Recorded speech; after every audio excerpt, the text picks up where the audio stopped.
So chapter 12, we are learning about sequences and series. So what we're going to talk about today is some of the notation and some of the different rules with sequences and series. We are going to be using our calculator later on today. So if you want to get that out, you may. And we are going to be using the last mode on our calculator. So I'm excited for that. So 12.1 is called sequences and summation notation. We'll get into summation notation on day 2. Today we're going to talk more about just sequences, how they're formed. We're going to remember some prior knowledge about different functions. Okay, and our goal by the end of today is that we find the terms of a sequence, and we're going to write equations for what is called the nth term in a sequence. Okay, so a sequence is just a function whose domain, and remember, domain is the input values. So it's a function whose domain is the set of natural numbers. Do we remember what the natural numbers are? The natural numbers are the counting numbers. So when you start counting, we start with what number? 1. Okay, so AKA the counting numbers. Okay, so you start at 1 and then you go to 2, then you go to 3, then you go to 4. Okay, so when you are plugging those in to a sequence, okay, it would be, if you were doing function notation, f of 1, f of 2, all the way up to f of the nth term.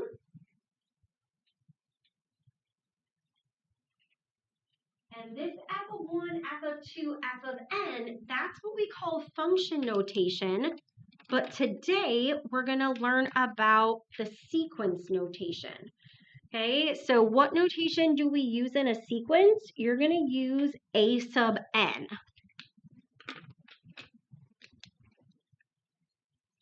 We use this instead of function notation.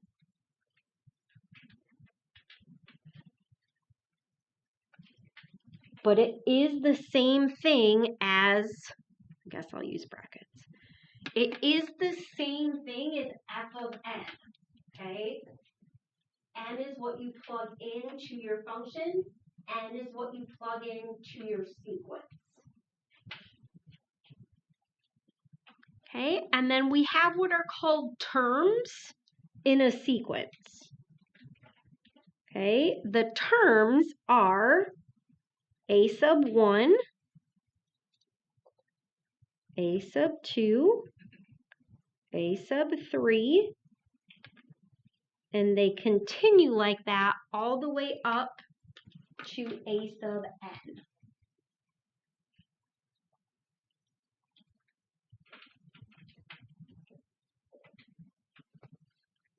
Okay, now the a sub 1, that's the first term. A sub 2, that's the second term. Okay, and then this is called the nth term. The reason why we're writing that down, even though that seems something very simple to remember, is we are going to relate the term number to the output when we start coming up with the sequence equation ourselves. So just knowing some of these basics is going to strengthen our skill set before we start to write our own sequences, okay, which we are going to do today. So in the third one, it says explain the differences between a function and a sequence. Okay, include how the domains affect the graphs, and we are going to draw a sketch of each type of graph. Okay, so the main difference is going to be the domain.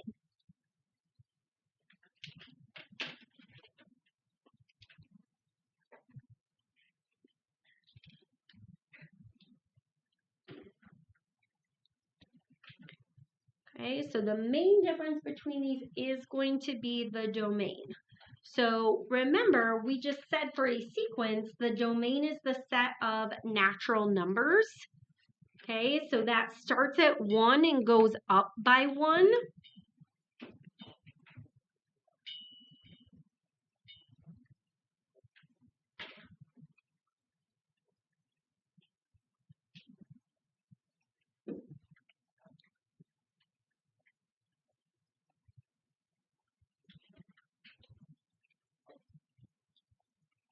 Okay, so for a sequence, the domain is a set of natural numbers which starts at 1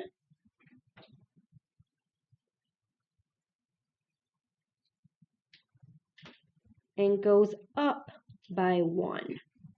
Okay, so the first number you plug in is 1, then you plug in 2, then you plug in 3. Okay, but when we think of a function, and when I say function, do you guys know what I mean? Let's just look at one. So let's say you have f of x equals 3x plus 4. Okay, that would be a function.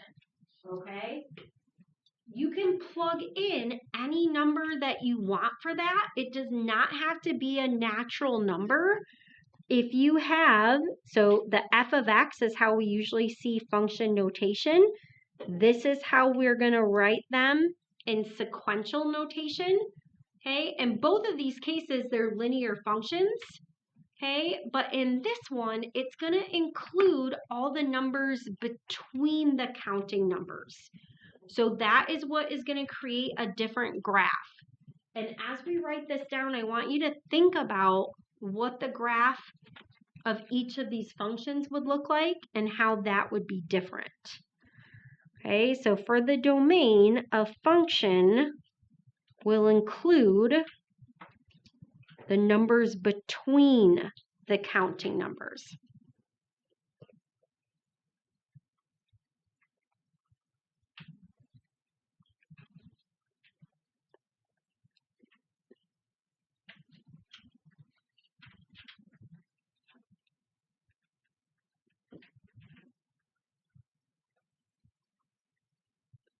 Okay, so the main difference is the domain. In a sequence, it's the set of natural numbers. A function includes the numbers between the counting numbers.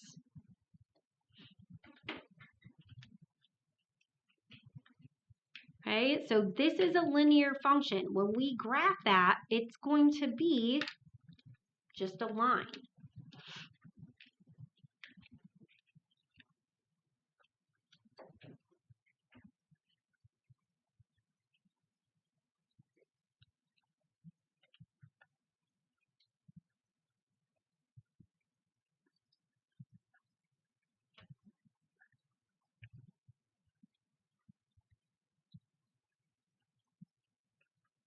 Okay, so a function is modeled graphically with a line or a curve.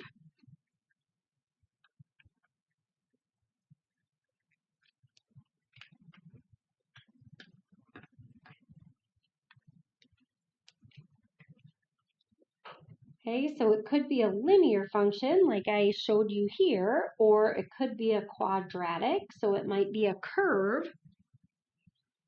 And then what do you guys think the sequence is going to look like? You can only plug in 1, 2, 3, 4, and it doesn't include the numbers in between. What do you guys think? Yeah, there's going to be points, yeah? Okay, so a sequence will have a graph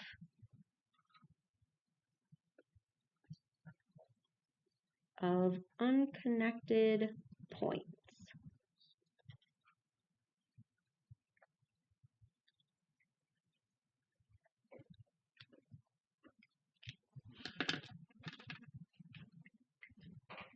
Okay, so if you had a line, it would just consist of points on that line.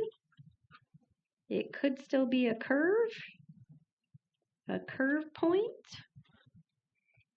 Okay, but you are not going to connect them together because it does not include those spaces in between.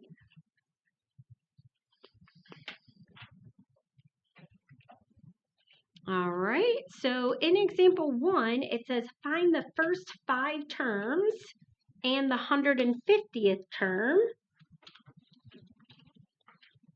of the sequence defined by a sub n equals 8n minus 2. Okay, and this is a linear sequence here. So if you want to find the first 5 terms for a sub 1, that means you're going to plug 1 in for n. So 8 times 1 minus 2.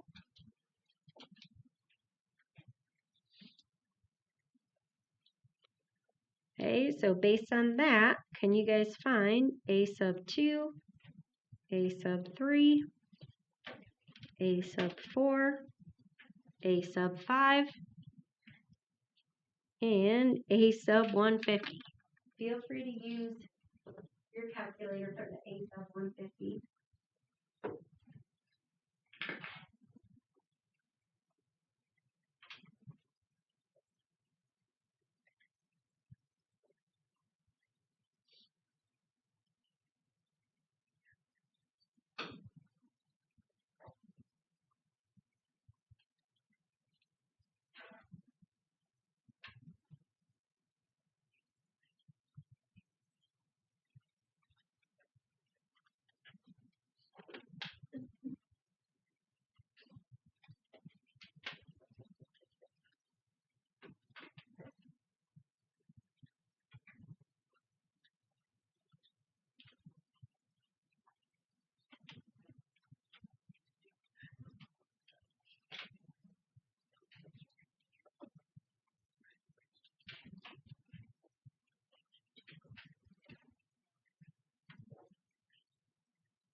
All right, how do we do?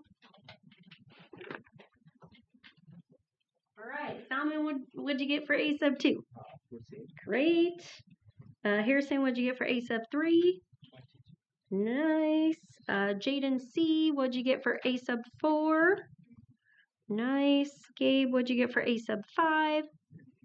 38. And then Sam, what'd you get for? Thanks. 198. Perfect. All right. Any questions for me on those? Okay, so really, once you know it's linear, they're just going up by 8 every time. You don't even have to do the plug-in. You can just use the pattern. Okay, and then obviously here you did 8 times 150 minus 2. All right, so the next thing we're going to talk about is the effects of -1 to the nth. So I want you to find the first 5 terms of this sequence. Okay, so a sub 1, a sub 2, a sub 3, a sub 4, a sub 5. Okay, I'm going to give you a minute to do that, and then I'll ask you guys to help me. So when you're finding the term, you're just plugging in the term number and then finding the output.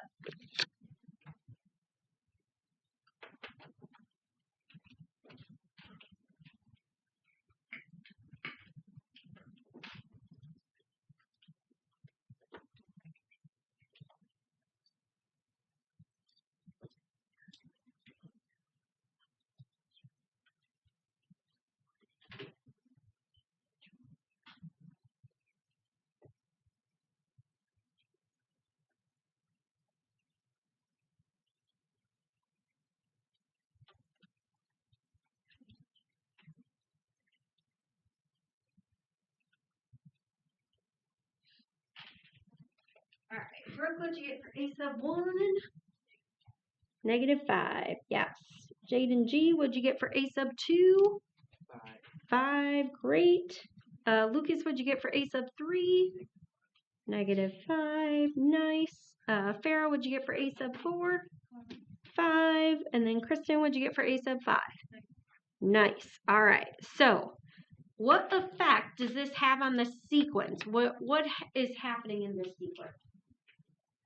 What are some things you notice?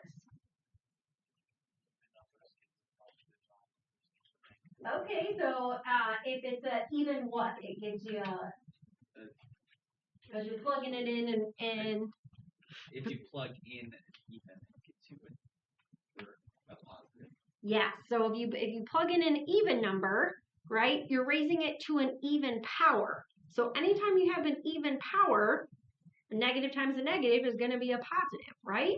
Anytime you have an odd power, that's going to keep it a negative. So look at the signs. What happens from term to term with the signs? Yeah, they flip, they alternate, right? So if you have this in your equation, your signs are going to alternate.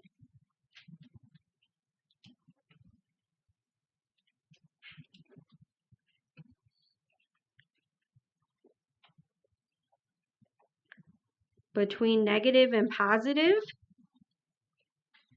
And the reason why we want to know that is because you are going to be given a sequence and you are going to have to write the equation. So that can be kind of challenging. So I'm just going to try to give you a few tips and tricks if you get stuck. Okay, things that you can put in your equation that's going to help you get that desired result.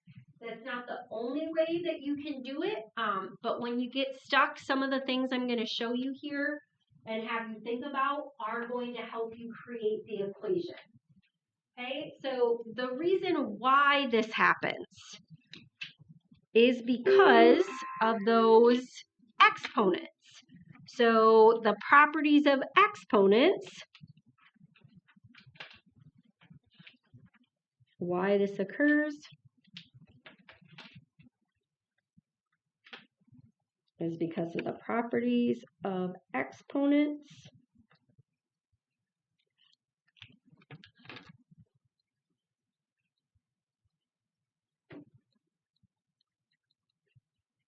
So odd exponents produce a negative result.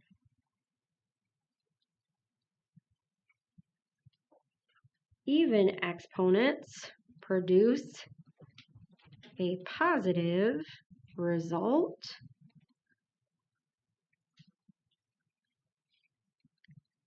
To this.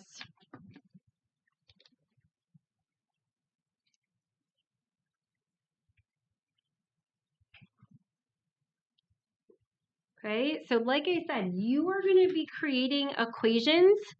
Now, let's say instead of starting with -5, what if we wanted this to start with +5? And we want it to go 5, -5, 5, -5. How could we change the exponent in particular? So I don't want you to change anything else besides the exponent. What could I do to the exponent of n so that I wouldn't get -5, but that I could get 5? So I want you to think about that for a little bit. How can we change the exponent so that instead of starting with a negative, we start with a positive? So let's throw out some ideas and let's try.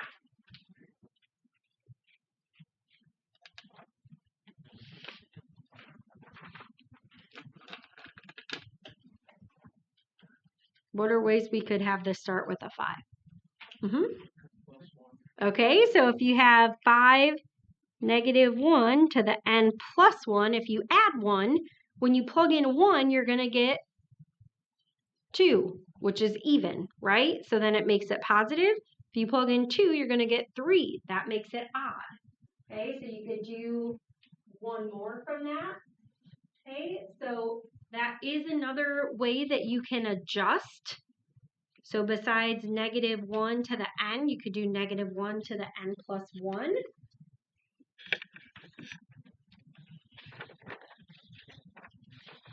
Okay, which is what I asked you here. So instead of starting with a negative term, how can we alter the exponent?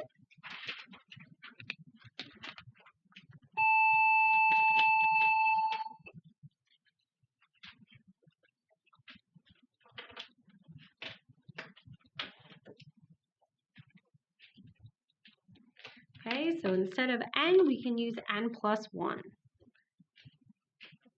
So that would look like this.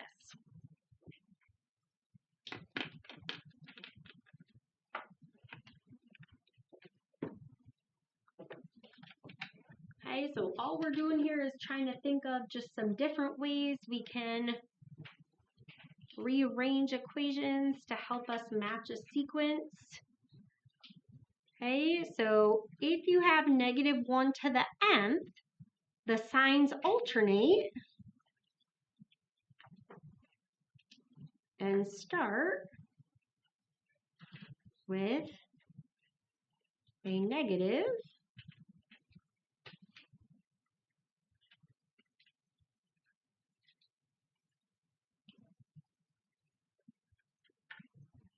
okay, and then if you have negative 1 to the n plus 1, the signs alternate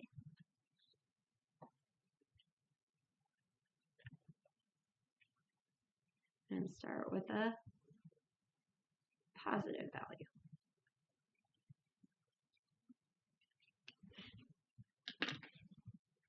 All right, so you can use those when you are creating your equations, or there might be another way to write an equation that you can use instead.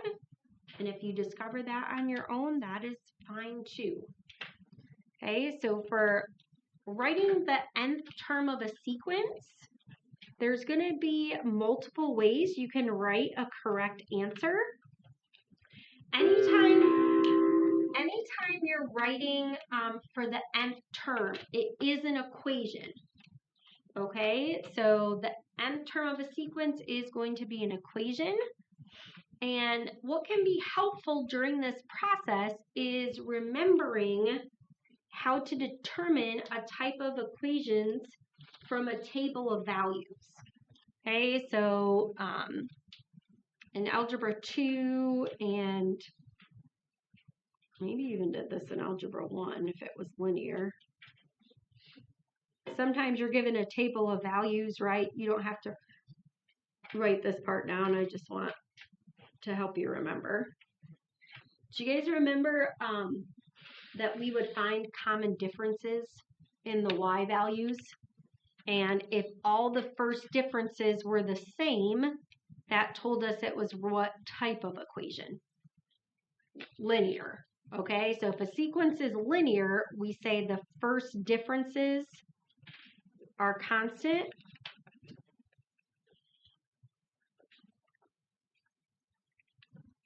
And then do you guys remember what this signified in the equation? Because if it's a linear, what's our form? Yeah, y equals mx plus b. And then, so in my example, 5 would be the what? Yes, yep, your slope. Okay, so the difference is the slope. So how would the difference relate to the equation? The difference is the slope. Okay, so what's nice is if you know it's a linear equation, it should fit the form y equals mx plus b, and you can use that to help you. And then if it is quadratic, then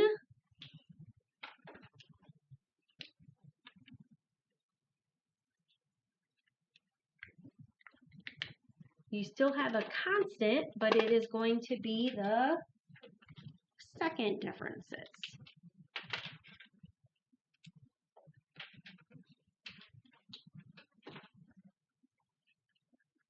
And when you're thinking about the equation for a quadratic sequence?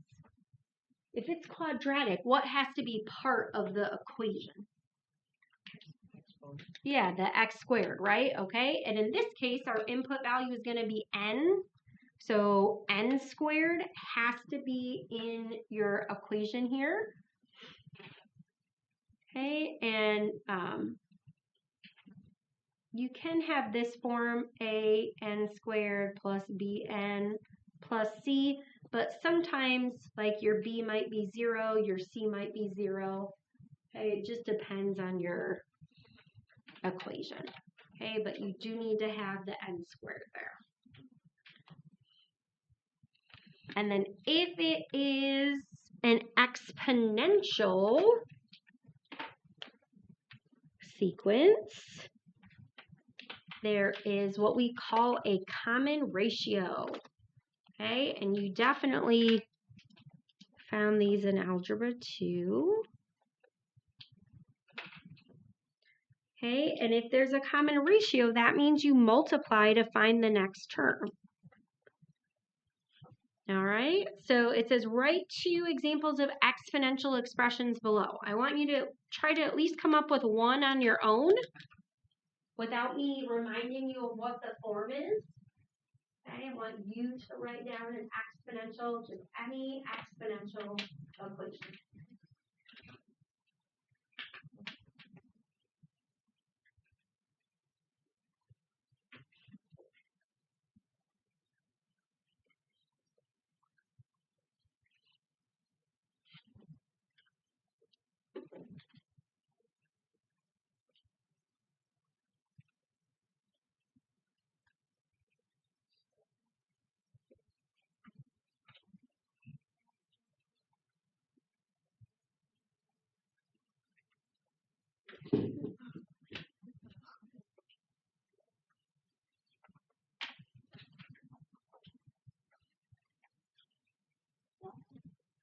So an exponential equation has to have what where?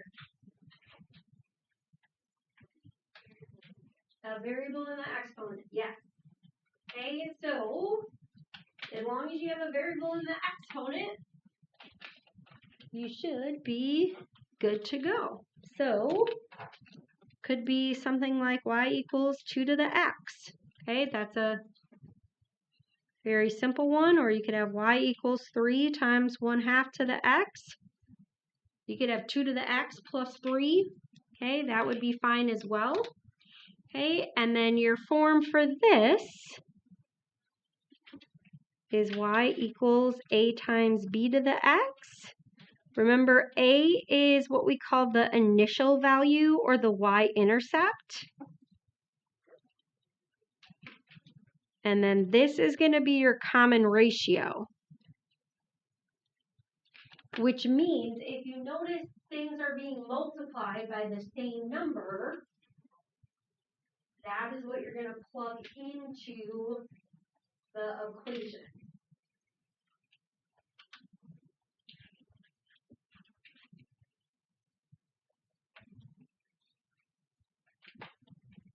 Do you guys want to try part A without me?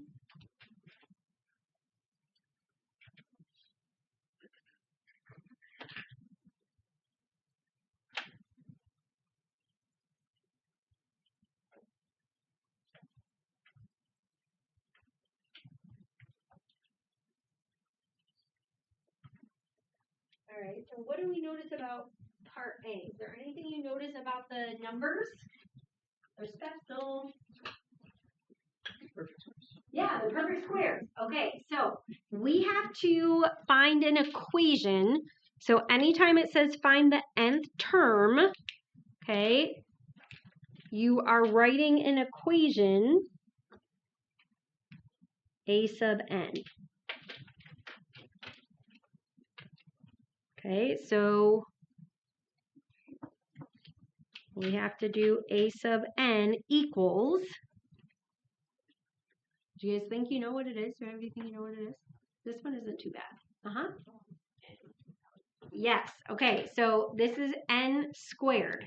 Okay, now the reason why is because you have to think of the term number as the input. I like to write this down so I can remember what I'm plugging in. So if I plug in 1, my output should be 1. If I plug in 2, my output should be 4. If I plug in 3, my output should be 9. And if I plug in 4, my output should be 16. Okay, so the term number is your input. The sequence is your output. Okay, so in terms of the different equations we're going to do, this is one of the simpler equations because 1 squared, 2 squared, 3 squared, 4 squared. Okay, B is going to be a little more complex. So just remember your term number. 1, when you plug in 1, your output should be -1/3. When you plug in 2, your output is 1/9. When you plug in 3, -1/27 is your output. When you plug in 4, okay, so I want you to work with your row, and I want you to come up with an equation for part B. And if you finish that, then you can work on C and D. Okay, if you spend the whole time working on B, that's fine. Okay, so you guys are going to be at different paces, and that's okay.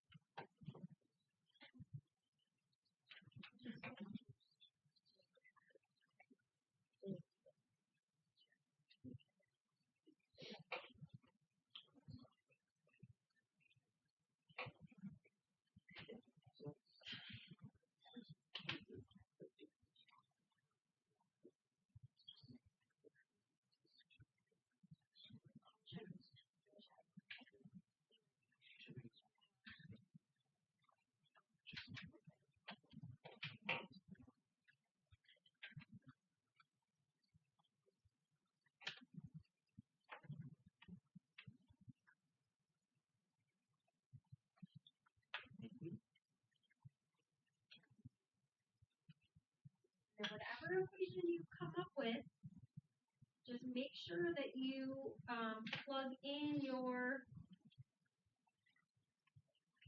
term numbers and make sure it matches everyone.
You guys are doing a good job. There's several different correct equations so far. Oh, good. Yeah, if you find one, if you want to come up with another way to write it, you can. Great. So one thing you might notice is it has alternating signs. So if you want to use -1 to the nth, that could be something that you choose. Okay, a lot of you didn't. You thought of different ways. So share with me some of your equations that you feel good about. Or even if you don't feel good about them, we'll check them together. Gabe, you seem confident in yours. What'd you get? In part B, yeah. A sub n equals -3. All right, and then did you put the -3 in parentheses? Yeah. Okay. All right, and then let's check that. So if you plug in a 1, just remember if it's negative, Okay, negative 3 to the negative 1 is the same thing as 1 over negative 3 to the first. So you get negative 1/3. When you are checking, I always recommend that you go out to at least the third one. If the first 3 work, it's very common that the fourth one is going to work, but 1 and 2 have special properties because 2 times 2 is 4, but also 2 squared is 4, and so you might run into some kind of trouble there. Okay, so then you have negative 3 squared, so then you have 1/9. So you do have to make sure the negative 3 is in parentheses. If not, that would be negative 1/9. Okay, and then, yep, this will be 1 over negative 3 cubed, which is negative 1 over 27. Great. Okay, and then, Lucas, it looked like you had a different one, right? Would you mind sharing that?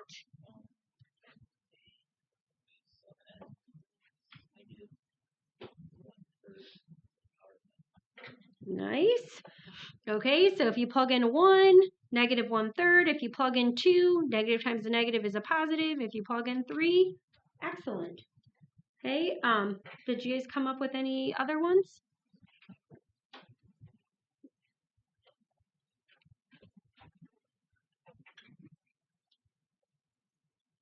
Come up with any other ones? 1 over negative 3. Yeah, so when you have the 1, just make the n a power, but 1 over negative 3 to the nth power. Did some of you see that these were multiples of 3? See how it's times 3 times 3 times 3? And we talked about if it's exponential, you multiply. That's how you can figure out it's to the nth power. It's because it should be exponential if you're multiplying them. Okay, so that's great. All right. And some of you started working on C. So sometimes with the fractions, it's simpler for you to look at the numerator separate than the denominator. Okay, and some of you may have noticed that they're not simplified like 4 over 4.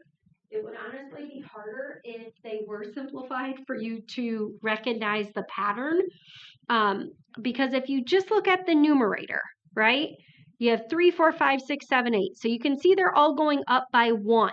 But remember, you are going to plug in a 1.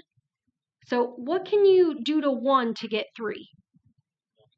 You can multiply by 3, or you can add 2. Okay, so then we go to the next one. So 2 to the 4th. Add 2 or multiply by 2. Yep, and so because it has to be the same for all of them, okay, for 3 to 5, I could add 2. Okay, so you want whatever one is going to be the same. And so whatever your nth term is, you can just add 2 to get the numerator. So 1 plus 2 will be 3, 2 plus 2 will be 4, 3 plus 2 will be 5. Now we can focus on the denominator. So here you have 2, 4, 8, 16, 32, 4. So to get from 1 to 2, you could, what's something you could do to 1 to get 2? Multiply by 2, okay? Or add 1, right? Okay? So from 2 to 4, you could add 2 or multiply by 2. So see, for the first ones, you can multiply by 2 and multiply by 2. But when you get to 3, you multiply by 2, do you get 8? Okay, so we can't multiply. What do we have to do? I'll let you guys think about it for a second and write something for the bottom, and then you can look at part B if you're done with that.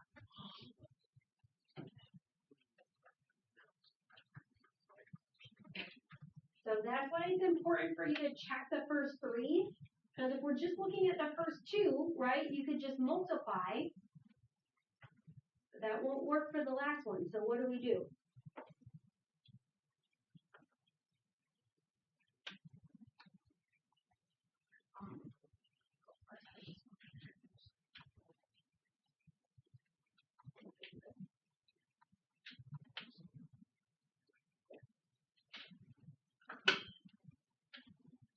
Okay, so Lucas, what did you decide for the denominator?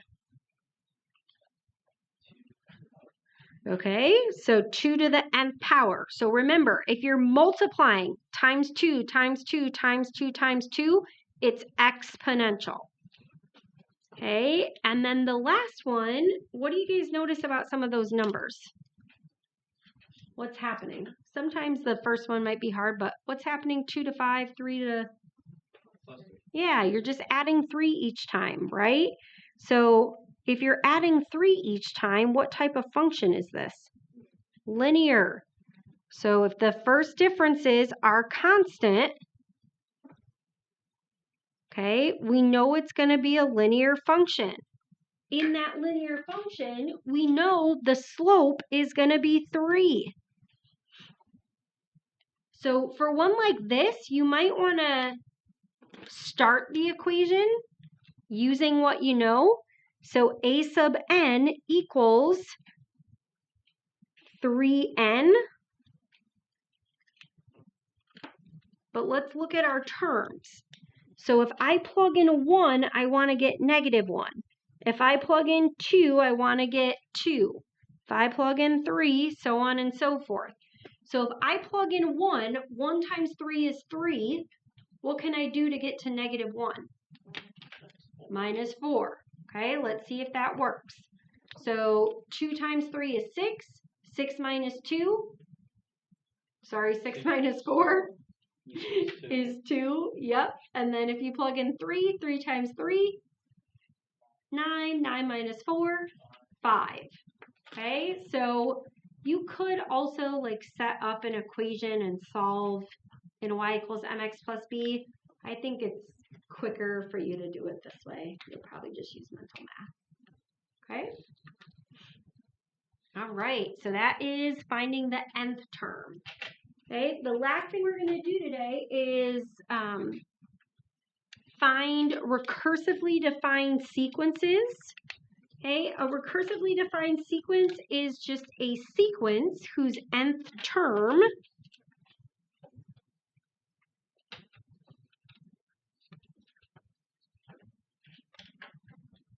depends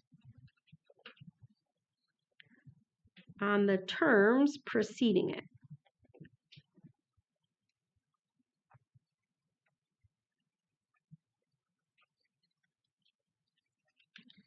Okay, so it's a sequence whose nth term depends on the terms preceding it. Okay, and the notation, instead of a sub n, the way you represent the one before it is a sub n minus 1. Okay, a sub n minus 1. Okay, so in a recursive sequence, you have to be given one of the terms in order for you to find the other terms. Okay, so in example 3, we're going to find the first 5 terms of the recursively defined sequence. Notice they give you a sub 1. Okay, so you don't have to find that. It's given to you, a sub 1. And then to find a sub 2, you're going to be using this equation. For the first one, I am going to plug it in exactly as it's shown, and then we're going to shorten it up. So when you're doing the recursively defined sequence, a sub 1 is given. And then when you plug in a sub 2, okay, it says a sub n minus 1. So it's a sub 2 minus 1 because you plug in the 2 for n. Well, 2 minus 1 is just going to be a sub 1.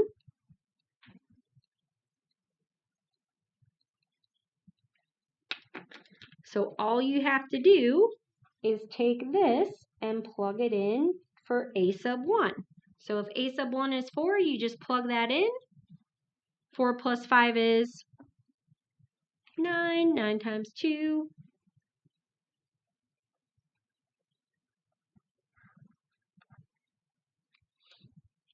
18.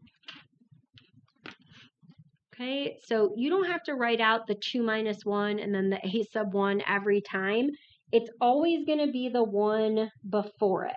So for a sub 3, you have 2 times, and then this would be a sub 3 minus 1, which is a sub 2 plus 5. When you go to do a sub 4, it'll be 2 times a sub 3 plus 5. When you do a sub 5, you're going to have 2 times a sub 4 plus 5. All right, so then you just have to plug those in. So 2 times 18 plus 5. 18 plus 5 is 23. 23 times 2, 46. Okay, and then I want you guys to go ahead and do a sub 4 and a sub 5. And then we'll do part B together.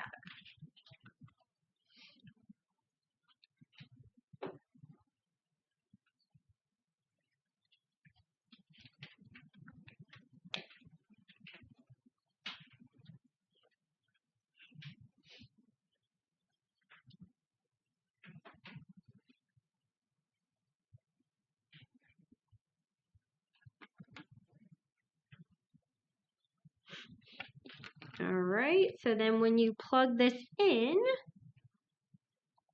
here we're going to plug in 46. So your a sub 4 is 102. Okay, and then here you're going to plug in 102. So your a sub 5 is 214. Okay, so you're always using that one before. Now, if you're trying to find the 20th and 100th term, nobody wants to spend their time plugging in all these problems 99 times to get to the 100th term. So if you are doing this, we are going to use our calculator. Okay, we are going to use sequential mode.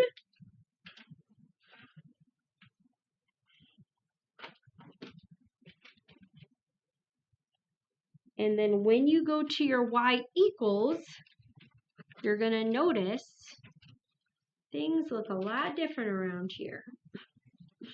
Okay, so when you go to your mode, if you're on function, we're going to change it to sequential, SEQ. Okay, and then you're going to hit the y equals. I'm going to clear mine out real quick with what you will see. Okay, if your calculator is like mine, they give you the minimum function. You have to define what the function is.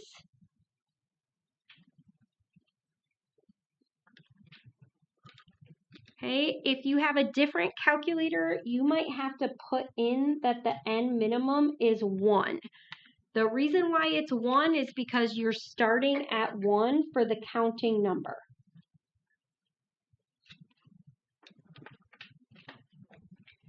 Then there's this u of n. This u of n is going to be the equation.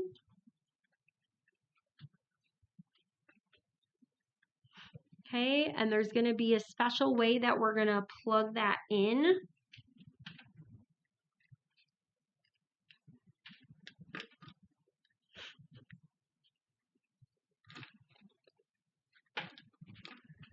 So our equation is a sub n equals 2 a sub n minus 1 plus 5.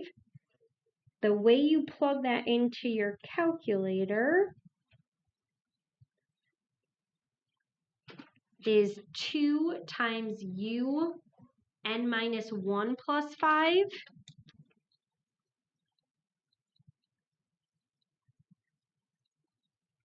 where this is a lowercase u.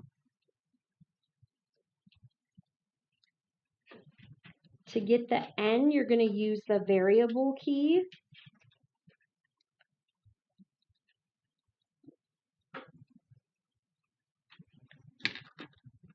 Okay, and it will give you the value of n. Okay, and then